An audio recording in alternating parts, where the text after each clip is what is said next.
Muito bom dia, irmãos e irmãs. Que a graça e a paz do Senhor esteja connosco.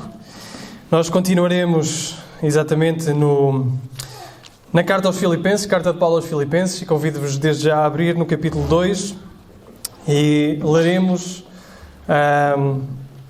os primeiros 18 versículos. Filipenses, capítulo 2, e convido os irmãos então a ler os primeiros 18 versículos.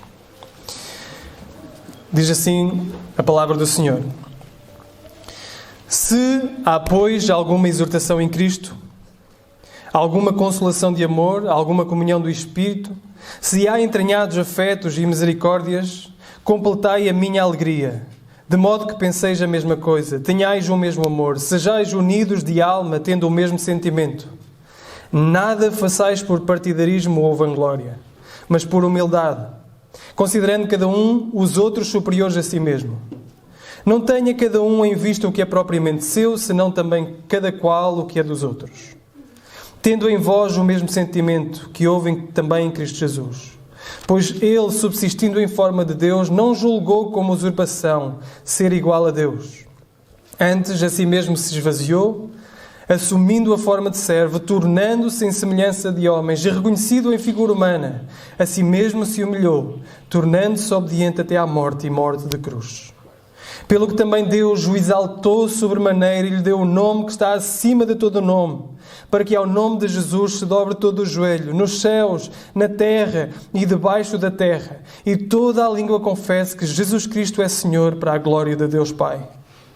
Assim, pois, amados meus, como sempre obedecestes, não só na minha presença, porém muito mais agora na minha ausência, desenvolvei a vossa salvação com temor e tremor, porque Deus é quem efetua em vós, tanto o querer como realizar, segundo a sua boa vontade. Fazei tudo sem murmurações nem contendas, para que vos torneis irrepreensíveis e sinceros, filhos de Deus inculpáveis, no meio de uma geração pervertida e corrupta, na qual resplandeceis como luzeiros no mundo, preservando a palavra da vida, para que no dia de Cristo eu me glorie de que não corri em vão, nem me esforcei inutilmente. Entretanto, mesmo que seja eu oferecido por libação sobre o sacrifício e serviço da vossa fé, alegro-me, e com todos vós me congratulo. Assim vós também, pela mesma razão, alegrai-vos e congratulai-vos comigo. Até aqui a palavra do Senhor. Há pouco tempo atrás nós falámos sobre o tema de casamento. Os irmãos recordam-se? Não foi assim há tanto tempo, não é? Falámos sobre várias coisas acerca do casamento.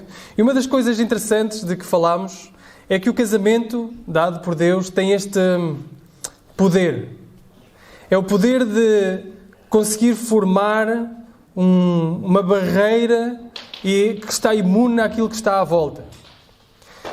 Nós podemos, e o casamento tem esse condão, de nos fazer experimentar um pedaço do céu na terra, é um pedacinho do céu na terra, ou, por outro lado, um pedacinho dos horrores do inferno, não é?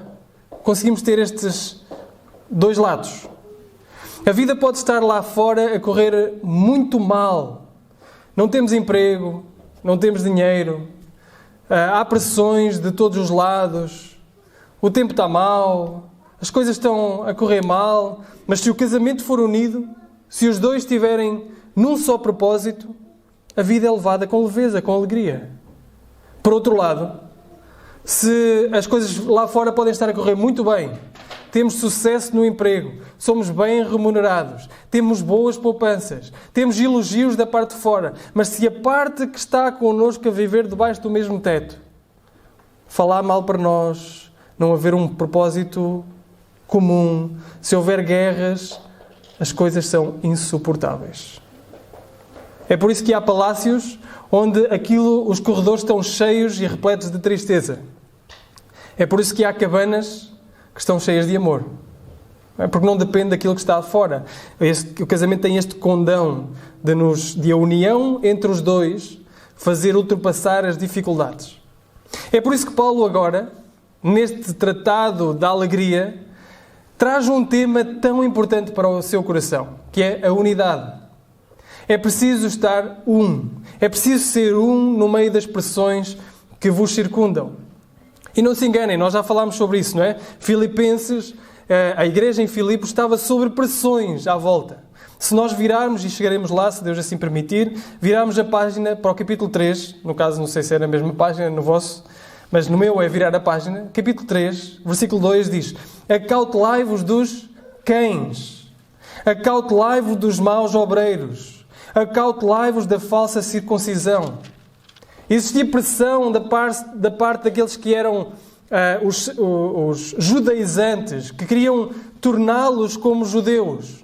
Estes gentios precisavam de algo mais, precisavam de se circuncidar, precisavam de observar os dias, precisavam de observar as festas, precisavam de observar a lei para serem salvos. Eram pressões daqueles que eram de fora. Por outro lado, já falámos que Filipos era uma cidade bastante romana, onde a cidadania romana era muito importante. Portanto, havia o culto a César. Era impossível dizer só Jesus Cristo era o Senhor sem ser perseguido. Havia pressões de todos os lados na igreja em Filipos. Mas Paulo está preocupado com a unidade deles, porque sabe que se eles forem um, eles conseguirão ultrapassar tudo isso. Conseguirão ultrapassar as dificuldades e as pressões exteriores. Existe uma coisa que se chama doenças autoimunes. Os irmãos sabem o que é? Doenças autoimunes. Por traços largos, as doenças autoimunes são doenças que são geradas pelo nosso próprio corpo. É quando as nossas defesas combatem o nosso próprio corpo. Então, os nossos glóbulos brancos, os protetores do nosso corpo, combatem partes e células saudáveis do nosso corpo. Isso acontece, por exemplo, na artrite reumatoide. Não é? Quando combate as articulações e começam a ficar as articulações inchadas e deformadas. São células saudáveis que estão a ser destruídas pelo nosso próprio corpo. Por exemplo, diabetes tipo 1, que é aqueles diabetes que se manifestam normalmente na juventude. São os glóbulos brancos, são células do nosso próprio corpo que destroem as células no pâncreas que produzem insulina. E logo do início é preciso que haja insulina exterior para compensar a insulina que o próprio corpo não produz. Há falta de união no corpo, destruição entre os membros, entre as células, que causam déficit, que causam sofrimento, que causam tristeza. E por isso Paulo está preocupado com a unidade entre eles. Porque se há alguma coisa que destrói a alegria no corpo, é dissensões, é desunião, é falta de amor. Então Paulo começa com um apelo. Nós veremos 3 coisas aqui neste texto. Um apelo, o exemplo e as consequências. Paulo começa nos primeiros versículos com um apelo. E está logo no versículo 2. Completai a minha alegria, de modo que pensais a mesma coisa, tenhais o mesmo amor, sejais unidos de alma, tendo o mesmo sentimento. Paulo está a dizer, sejam um. Paulo tinha alegria por esta igreja. Lemos no capítulo 4, por exemplo, no versículo 1, diz assim: portanto, meus irmãos amados e muito saudosos, minha alegria e coroa. Sim, amados, permanecei deste modo firmes no Senhor. A igreja em Filipos era a alegria e coroa de Paulo. Mas o copo não estava totalmente cheio. Havia ladrões que roubavam a alegria de Paulo em relação a esta igreja. Então Paulo diz, completei a minha alegria, que o copo possa transbordar de alegria. Como é que pode transbordar de alegria? Quando Paulo pensa numa igreja unida, numa igreja que se ama, numa igreja que se preocupa uns com os outros, numa igreja que procura a todo custo a unidade. É este grau mais elevado de unidade que irá trazer alegria lá no meio da masmorra, lá no meio das correntes a Paulo.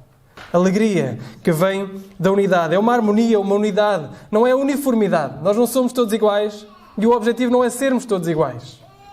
O objetivo é nós, nas nossas diferenças, nos amarmos. Nas nossas diferenças, irmos avante.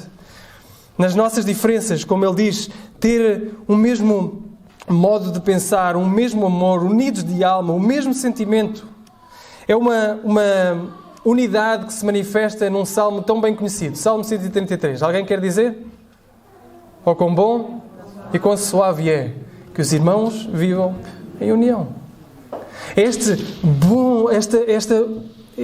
coisa boa e suave de vermos que nós somos um, que nos preocupamos uns com os outros. E Paulo diz assim, isto é consequência da vossa salvação, ou deveria ser consequência da vossa salvação. Versículo 1 diz assim, se há, pois, alguma exortação em Cristo, alguma consolação de amor, alguma comunhão do Espírito, se há entranhados afetos e misericórdias, então completai a minha alegria, sendo um. Paulo diz aqui o se, não como se duvidasse que isto existe.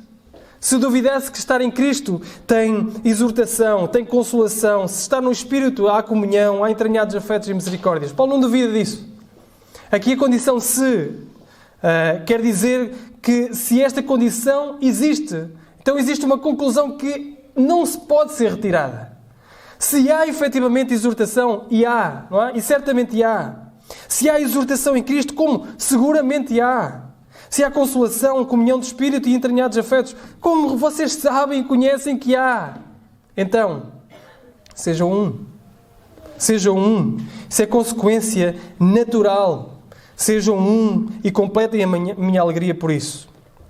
A questão é, se eu vos perguntasse, e não vou perguntar, não se tem que manifestar, se perguntassem se acham que a Igreja realmente é uma, não é? Se tem o mesmo sentimento, se pensa a mesma coisa, têm amor uns pelos outros. Eu creio, posso estar errado, mas creio que vocês diriam não completamente. Existe alguma, mas não completamente. Porquê? Porquê que então, se isto é consequência natural da salvação, se há isto e tudo em Cristo, então sejam um, porquê que na realidade não há? Paulo explica nos versículos seguintes. Nada façais por partidarismo ou vanglória, mas por humildade, considerando cada um os outros superiores a si mesmo. Não tenha cada um em vista o que é propriamente seu, senão também aquilo que é cada qual o que é dos outros. Nestes versículos, Paulo revela que existem ladrões que roubam a nossa unidade e a alegria que advém dessa unidade. E os ladrões são partidarismo, são vanglória, são egocentrismo, é orgulho. Aquilo que rouba a nossa unidade, o nosso principal adversário à unidade somos nós próprios. É o nosso orgulho, é nós pensarmos em nós mesmos, é nós querermos estar mais à frente, é nós queremos que sejamos todos iguais, mas nós um bocadinho mais iguais que os outros. Um bocadinho superiores que os outros. Pensarmos um bocadinho mais em nós. E é verdade que os irmãos agora podem estar a pensar e dizer, isto é mesmo... Eu conheço alguém assim. Está a pensar em outra pessoa. Mas aquilo que nós devemos pensar, a primeira pessoa com quem nós devemos pensar é em nós próprios. No nosso próprio orgulho. Na nossa própria vanglória. Nós pensarmos naquilo que nós... na maneira exaltada de que pensamos em nós. Um bom teste para saber se somos orgulhosos ou não é pensarmos, é refletirmos em como nos sentimos quando alguém fala mal de nós. Como nós nos sentimos feridos no nosso ego quando alguém fala mal de nós ou pensa mal de nós. Quando cada um está a pensar unicamente em si, não pode haver unidade. Não pode haver amor uns para com os outros. Os filipenses deviam ser movidos não por rivalidade maldosa, não por vanglória, não por motivos egoístas, não a buscar prestígio e honra para si próprios, mas deviam combater tudo isso com uma palavra mágica que Paulo diz aqui. Qual é? Humildade. Com humildade. E quando Paulo fala aqui na igreja do primeiro século, humildade não é propriamente, ou na sociedade não era propriamente um atributo bom. Hoje em dia nós dizemos assim, esta pessoa é muito humilde. E de alguma forma estamos a elogiá-la. Mas no primeiro século, e existem autores que apontam até para a literatura grega do primeiro século, que humildade não era propriamente uma virtude. Era um termo pejorativo. Quando alguém chamava outra pessoa de humilde, estava a dizer algo mau sobre essa pessoa. Estava a dizer que ela era fraca. Estava a dizer que ela era cobarde. Tinha um sentido pejorativo. Mas para o cristão, não. Para o cristão, Tiago diz lá que Deus resiste aos soberbos, mas dá graça aos humildes. E Pedro diz, humilhai-vos, portanto, sob a poderosa mão de Deus, para que Ele, em tempo oportuno, vos exalte. E Jesus não chamou muitos atributos a si próprio. Jesus não chamou para si muitos atributos, mas Ele chamou para si humildade. Ele diz, eu sou manso e humilde de coração. Lá em Mateus capítulo 11. E o que é que ele diz antes? Aprendei de mim. Aprendei de mim, que sou manso e humilde de coração. Então, humildade para o cristão é uma virtude que deve estar na gênese do seu ser. Humildade provém de um correto conhecimento de Deus, de quem é Deus, e de um correto conhecimento de mim próprio. E, por consequência, uma atitude de amor, de compaixão, de superioridade em relação aos outros, de superioridade, de considerar o outro superior em relação ao outro. Paulo era aquele que tinha grandes coisas. Ele irá falar um pouco sobre aquilo que era, em termos de identidade, mais à frente nesta carta. Paulo tinha muitos atributos. Paulo era a nata das natas do judaísmo. Paulo tinha grande conhecimento das Escrituras, grande instrução. Paulo considera-se a si mesmo, como já vimos, escravo. E os outros santos. Paulo, em outras cartas, considera-se o menor dos apóstolos. Paulo, em outra carta, considera-se o menor dos menores de todos os santos. Paulo, noutra carta, considera-se o principal dos pecadores. Paulo sabia quem era. E daí vem a humildade. É um correto conhecimento de quem eu sou. Um correto conhecimento de quem Deus é. E, claro, uma correta perspectiva em relação ao outro. Em relação ao próximo. Isto não quer dizer que nós nos esqueçamos de nós próprios. Não quer dizer que nós nos esquecemos das nossas coisas. Mas o meu olhar de amor, o meu olhar de preocupação recai agora sobre o meu irmão. Recai sobre aquele que está ao meu lado. Nós vivemos num mundo claramente individualista. Vivemos numa sociedade individualista. Longe vão os tempos em que lutávamos pela honra da pátria, não é? Longe vão os tempos que nós lutávamos pela honra da família. Nós não temos essa cultura mais. A nossa cultura ocidental hoje é uma cultura individualista, que pensa em si próprio em primeiro lugar e depois no resto. Mas nós somos chamados a não pensar assim. A igreja é chamada a não pensar assim. A igreja é chamada a cantar quão grande és tu e a pensar em Deus, não a pensar em si próprio. Não a pensar quão grande sou eu. Pensar quão grande és tu, quão grande é Deus. A igreja é chamada a pensar-se naquilo que nos une, a pensar naquilo que nos une, não naquilo que nos separa. Parafraseando o Carlos T. e o Rui Veloso. A igreja é pensada para pensar nos outros. Nós somos chamados a preocupar-nos com os outros. Matt Chandler, ele diz o seguinte: curiosamente, a palavra interesses, neste caso, não tenha cada um em vista o que é propriamente seu ou os seus próprios interesses. Não aparece no texto grego. Ela funciona como uma palavra de realce. Há uma abertura implícita nesta linha. Cada um não se preocupe com os seus próprios e depois há um espaço. E somos convidados a preencher essa lacuna. Portanto, basicamente o texto, na realidade, diz o seguinte: cada um não se preocupe somente com a sua casa, com o seu trabalho, com o seu dinheiro, com a sua família, com os seus amigos, mas também com a casa, o trabalho, o dinheiro, a família e os amigos dos outros. Dos outros. Então, Paulo faz este apelo: sejam um. E essa unidade, ela advém de um espírito humilde, de humildade. Agora, de onde é que vem esse interesse abrangente pelos outros? Como é que nós podemos pensar nos outros? Porque o natural é pensarmos em nós. O natural é pensarmos na nossa vida. O natural é pensarmos na nossa casa, nos nossos amigos, na nossa família, no nosso dinheiro. Não é pensar no dos outros. De onde é que vem a força sobrenatural para pensarmos nos outros? Então Paulo dá o exemplo, no versículo 5 ao 11. Tendo em vós o mesmo sentimento que houve também em Cristo Jesus. O fundamento, a motivação para nós vivermos uma vida que pensa no outro é Jesus Cristo. Paulo traz este hino, do 6 ao 11. Há quem diga que era um hino que era cantado na igreja primitiva. É talvez um dos textos mais belos de todo o Novo Testamento. Um texto magnífico. Nós não temos tempo, não vamos focarmos totalmente nele e nas implicações que este texto tem, na exegese que este texto tem. É um texto muito debatido até, mas iremos ver porque é que Paulo traz isto. Qual o exemplo que Paulo traz e porque é que Paulo traz?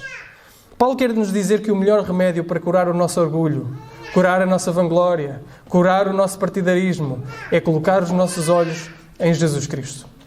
Jesus é o exemplo a imitar, o exemplo máximo. É óbvio que nós não conseguimos imitar os atos redentivos do Senhor. Ninguém vai poder morrer pelo outro. Ninguém vai poder morrer pelo seu irmão, nem pela sua própria vida. Mas nós somos chamados a imitar o Espírito que Jesus teve. Ele diz, ele subsistindo em forma de Deus, não julgou como usurpação ser igual a Deus, antes a si mesmo se esvaziou, assumindo a forma de servo. Existem aqui degraus que Jesus desce. Degraus que Jesus desce na sua própria humilhação. São 7 degraus que nós vemos aqui. Versículo 7, ele esvaziou-se a si mesmo. Versículo 7 ainda, assumiu a forma de servo. Versículo 7, tornou-se em semelhança de homens. Versículo 8, foi reconhecido em figura humana. Versículo 8, a si mesmo se humilhou. Versículo 8, tornou-se obediente até à morte. Versículo 8 ainda, morreu uma morte de cruz. Jesus poderia ter dito que a sua glória era demasiado preciosa para se despir dela para vir em favor de ti e de mim. Jesus poderia ter dito que a sua posição era alta demais para alargar e vir em favor de mim e de ti. Jesus poderia ter dito que as suas posses celestiais eram preciosas, eram valiosas demais para as largar e vir em favor de mim e de ti. Jesus poderia ter declarado que o seu sangue era precioso demais e as suas mãos puras demais para serem largados ou trespassados em favor de mim e de ti. Jesus poderia ter declarado que a sua vida era preciosa demais e sagrada demais para se entregar em favor de mim e de ti. Mas ele não fez isso. Ele desceu os degraus de humilhação. Colocou os outros em primeiro lugar. Pensou primeiro em ti e em mim. E humilhou-se. Humildemente se humilhou. João capítulo 1, versículo 14 diz: o Verbo se fez carne e tabernaculou entre nós. Só este ato, só Jesus tomar a forma humana, é talvez um dos maiores atos de humilhação de toda a história, de todo o universo. Jesus, o Rei da Glória, voluntariamente toma a forma humana, a fraqueza humana, as limitações humanas, em favor de ti e de mim. E não nos enganemos. Se Jesus, ele tivesse nascido num palácio, ainda assim a humilhação era grande. Ele é o Rei de toda a glória. Não foi por Jesus nascer num estábulo que essa foi a grande humilhação de Jesus. A grande humilhação de Jesus foi tomar a minha forma, a vossa forma, a forma humana, as limitações e a fraqueza humana. Jesus desceu o mais baixo dos mais baixos para nos levar ao mais alto dos mais altos. Nós queremos subir, Jesus desceu. Ele não deixou de ser divino. No primeiro dia da vida terrena de Jesus, ele era tanto Deus como sempre foi. Mas adicionou à sua divindade a humanidade que nos caracteriza. Como eu disse, as limitações e as fraquezas que nos caracterizam. Ele veio da glória à humilhação. O Senhor veio servir.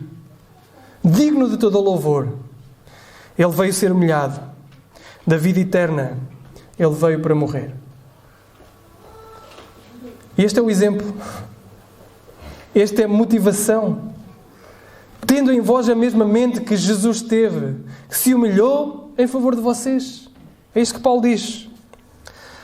Mas notem, essa humilhação, nessa humilhação, houve alegria. Isaías capítulo 53, versículo 11 diz assim: ele verá o fruto do seu trabalho, do penoso trabalho da sua alma, e ficará o quê? Satisfeito. Satisfeito. Jesus se alegrou em humilhar-se por ti e por mim. Hebreus capítulo 12, versículo 2, lemos assim: olhando firmemente para o autor e consumador da fé, Jesus, o qual, em troca da alegria que lhe estava proposta, suportou a cruz, não fazendo caso da ignomínia, e está sentado à destra do trono de Deus. E esta é a grande verdade.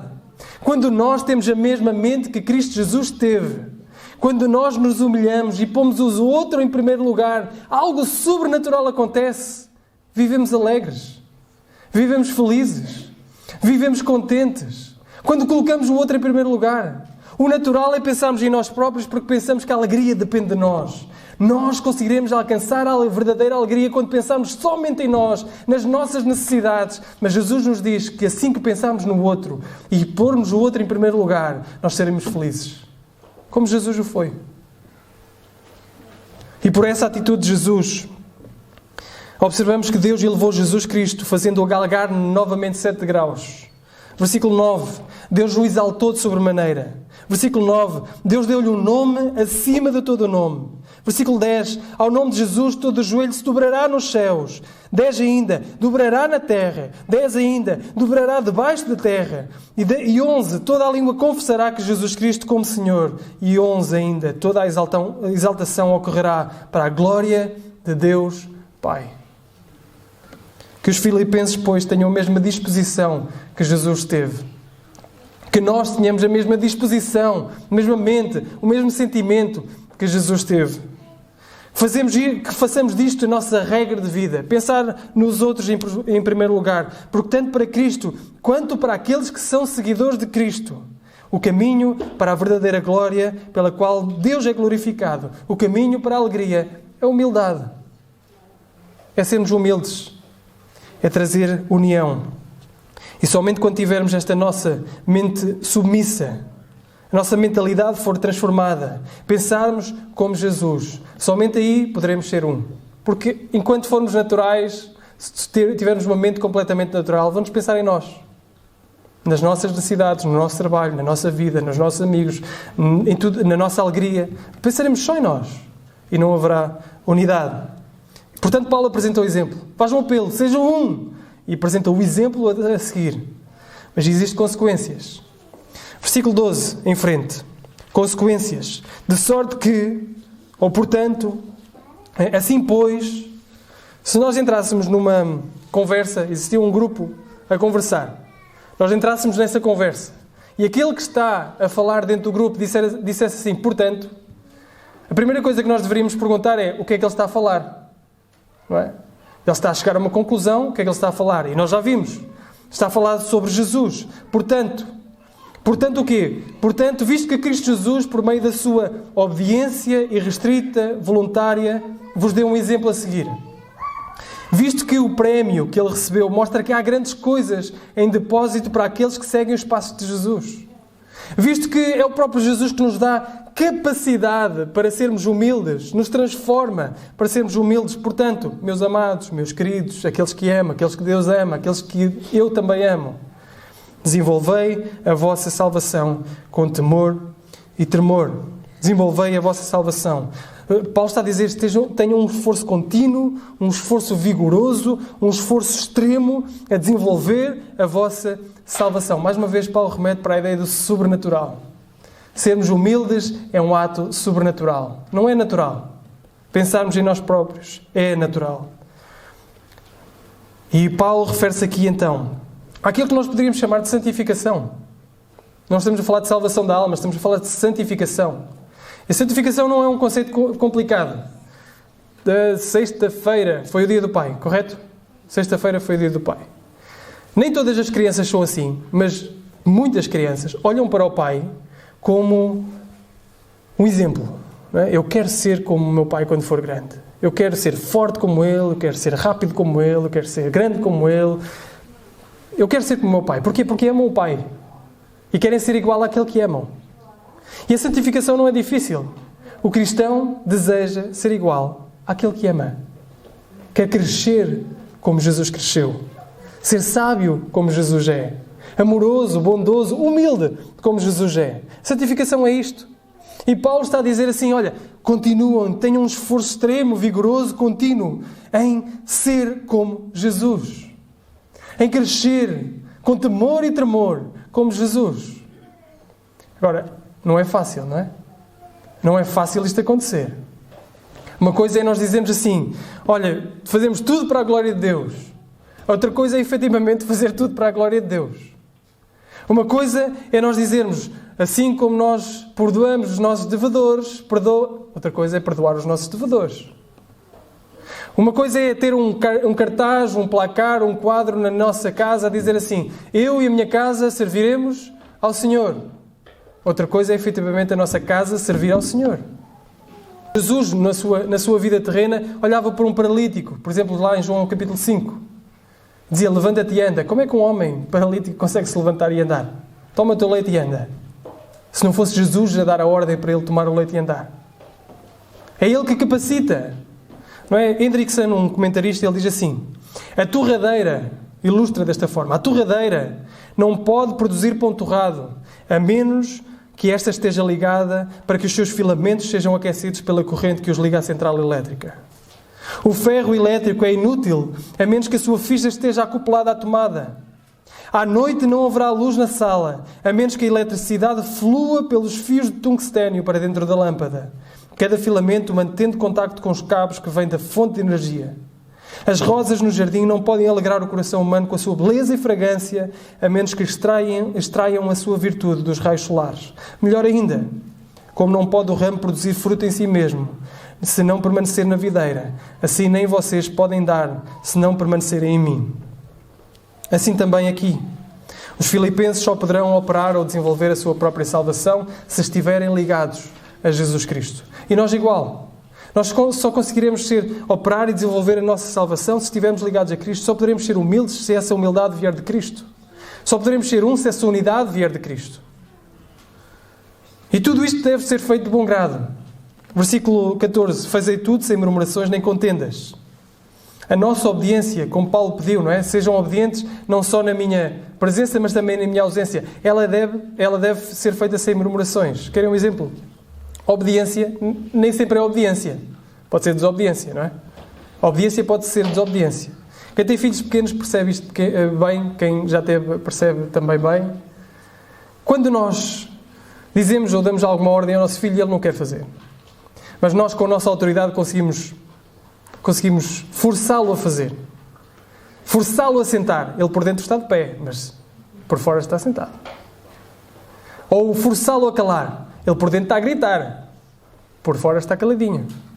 Forçá-lo a pedir desculpa ao irmão. Isso acontece lá muitas vezes em casa. Acontece qualquer coisa, eles andam à guerra, andam qualquer coisa assim, empurram-se. E nós dizemos assim, vai pedir desculpa ao teu irmão. E eles vão com aquele olhar. Desculpa, dá um beijo ao teu irmão. Essa é a obediência que vale a desobediência. Porque no coração existe murmuração, existe contenda. Por isso Paulo diz assim, olha, vocês não têm uma falsa humildade. Vocês não têm uma falsa santificação. Façam isso tudo sem murmurações nem contendas. Sejam verdadeiramente humildes. Sejam verdadeiramente sacrificiais para o outro. Não façam disso um palanque para partidarismo ou vanglória. Sejam verdadeiramente humildes.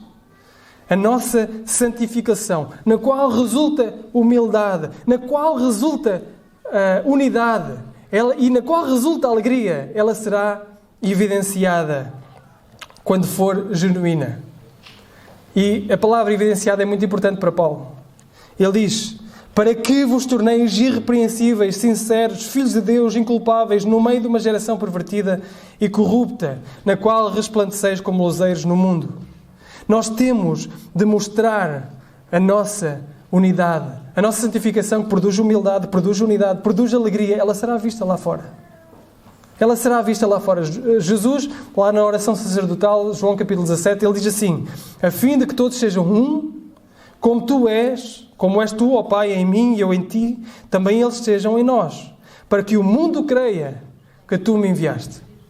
A nossa unidade é um testemunho para as pessoas que estão lá fora. Reparem, à volta, podem olhar uns para os outros. Temos pessoas de países completamente diferentes, pessoas de culturas completamente diferentes. Nós somos todos diferentes. O que buscamos aqui não é uniformidade, não queremos ser todos iguais. Somos todos diferentes e louvamos a Deus pelas nossas diferenças. Louvamos a Deus pela forma única como Ele nos fez. Mas olhamos à volta e sermos um no meio desta geração que procura buscar só o seu próprio interesse é um testemunho para que eles creiam que Jesus foi enviado por Deus. É um testemunho de que nós podemos ser transformados à imagem de Jesus. É um testemunho de que o que nos une é poderoso.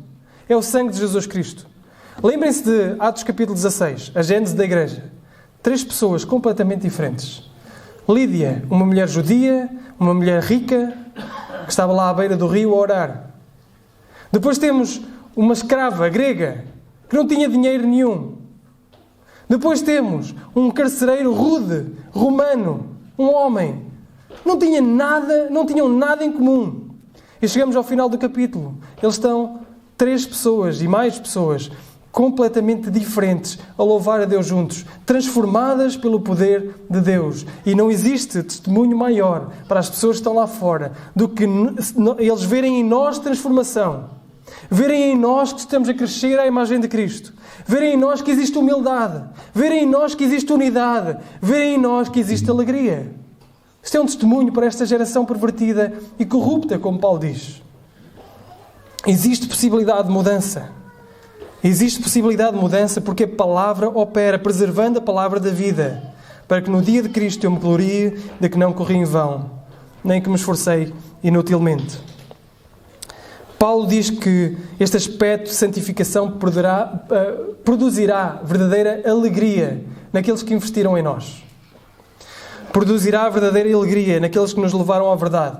Lembremos, irmãos, todos nós compareceremos um dia diante do tribunal de Cristo. Aqueles que creram em Jesus, eles não serão julgados para a morte, mas as suas obras serão colocadas no fogo, serão purificadas. Aquilo que for madeira, aquilo que for feno será queimado. Aquilo que for ouro, que for prata, que for pedras preciosas, ficará lá, será purificado. Então nesse dia, nós nos alegraremos pelo tempo que investimos na vida do outro. Nós nos gloriaremos por deitarmos a nossa vida, por nós darmos do nosso tempo, darmos da nossa vida, para humildemente colocarmos o outro em primeiro lugar. Paulo diz assim, olha, eu espero no dia de Cristo gloriar-me que não corri em vão na vossa santificação, na vossa humildade, na vossa união. Isso produzirá alegria em vocês e em mim. Nem que eu tenha que dar a minha vida, versículo 17. Mesmo que eu tenha que dar a minha vida em serviço da vossa fé, eu alegro-me com todos vós. Me congratulo. E depois diz, alegrai-vos também comigo. E alegrai-vos também comigo tem duplo sentido. Alegrai-vos por eu ter dado a minha vida e alegrai-vos dando a vossa vida pelos outros. Dando a vossa vida colocando o outro em primeiro lugar. Sejam um. Irmãos, que a unidade tenha tanta importância para Paulo, ou para nós, como teve para Paulo. Que nós sejamos e lutemos e ansiemos e desenvolvemos a nossa santificação em prol da unidade. Eu sei que a santificação muitas vezes é um processo de alto e baixo. É difícil. A nossa vida, nós temos momentos muito altos e momentos muito baixos. Mas um autor, ele dá a seguinte ilustração, e praticamente termino com isto. O autor, ele dá uma ilustração acerca da nossa santificação dos altos e baixos. Há aqui pessoas que nem sabem o que é um ioiô, não é? Aqui, vocês sabem o que é um ioiô? Ok, sabem. Então existe um limite de idades que para baixo já não sabem o que é. Alunas já não sabem o que é um ioiô, pois não? Já não sabem. O ioiô é um brinquedozinho que tem uma corda lá por dentro, que se punha assim no dedo, a gente fazia assim e ele descia e subia. Descia e subia. Pelo menos eu só sabia fazer isso. Sabia que havia pessoas que sabiam fazer outras coisas, já só sabia fazer isso. Descia e subia. E a nossa vida, às vezes, de santificação é muito parecida com isso. Tem altos e baixos. Está lá no alto, parece que está lá em baixo. Parece que está lá no alto, está lá em baixo. E ele diz o seguinte, o que nós temos que nos aperceber é dar um passo atrás e perceber que a nossa vida está na mão de alguém poderoso, que nos vai ajudando e subindo os degraus da escada. E efetivamente a nossa vida parece que tem altos e baixos, mas vai sempre progredindo até ao dia de Cristo. Subindo as escadas. Portanto, batalhai, desenvolvei a vossa salvação, diz Paulo, para que sejais humildes, para que essa humildade vos leve à unidade e para que essa unidade traga alegria ao meu coração, diz Paulo. A unidade traz-nos alegria, mas também traga alegria a vocês, porque Deus sobrenaturalmente trará alegria ao vosso coração quando se derem e colocarem o outro em primeiro lugar. Então que o Senhor nos abençoe, que o Senhor nos ajude a alegrarmos e a lutarmos pela nossa unidade. Amém.